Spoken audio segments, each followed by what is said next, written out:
I'm Brock Romanek, the driving force behind Zippy Point. Today, Kevin LaCroix joins us to talk about D&O insurance, an area for which he is known as the man. That's not only because he's been in the field for almost 40 years, wearing all sorts of different hats, but because he's been diligently blogging about the topic for nearly 15 years on the D&O Diary, a truly tremendous blog. But Kevin does have a day job. He's the guy you hire to help negotiate your coverage with a D&O insurance carrier. He's a lawyer. The D&O insurance stuff is legalese intensive, trust me. And he serves as Executive Vice President for RT ProExec, a division of RT Specialty.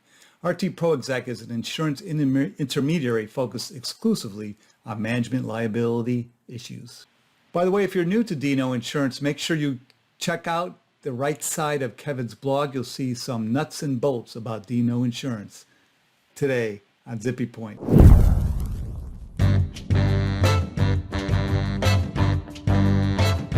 So Kevin, how do you actually apply for D&O insurance coverage? I've never had to do that. When I was in-house, the risk manager at Lockheed Martin was the one who handled our D&O insurance affairs. Well, for a publicly traded company, that is a company whose shares are already trading on the securities exchanges, it's a relatively simple process. Their representative would essentially just notify the potential insurers that might want to compete and bid for the business that the applicant is interested in receiving quotes, and here's a ticker symbol. Because in this age of ubiquitous availability of information about public companies, all you really need is a ticker symbol to get started. With the ticker symbol, they can both do background research on the SEC website, but also run down information on the internet about the company. The typical D&O insurer that's interested in competing for the primary business will then submit a list of questions. And sometimes those are dealt with face-to-face, or as we're doing now in a video call.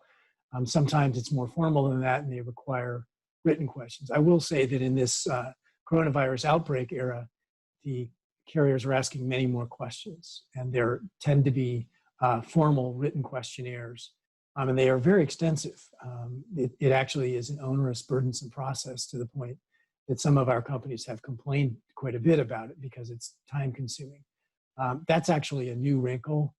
Before the coronavirus outbreak, and certainly during the period 24 to 36 months ago and before that, when it was a very competitive marketplace, we were able to discourage too much time, what we would call time consuming process, to try and keep it as streamlined as possible.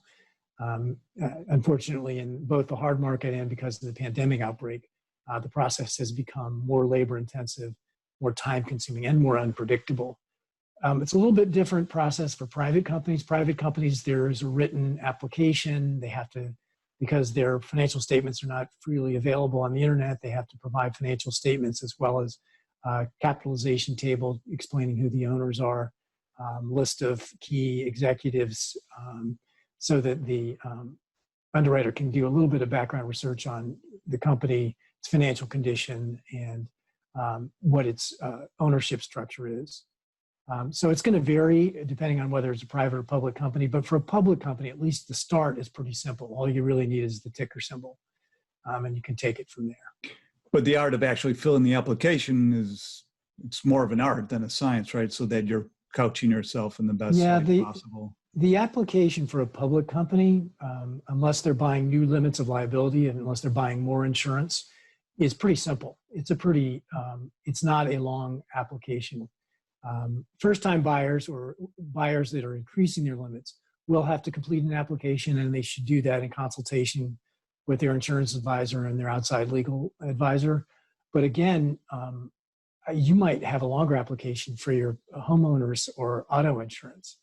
For public companies, there's so much information available.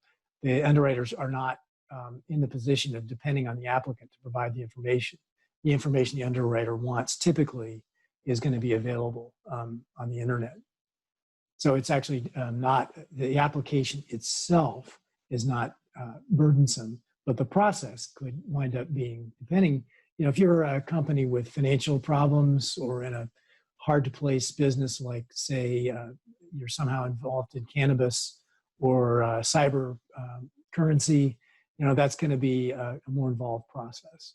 So it does depend somewhat on the condition of the company, the industry, and so on. But it's actually a more straightforward process for a public company than for smaller businesses and even personal insurance applications. No? All right, thanks very much. Sure.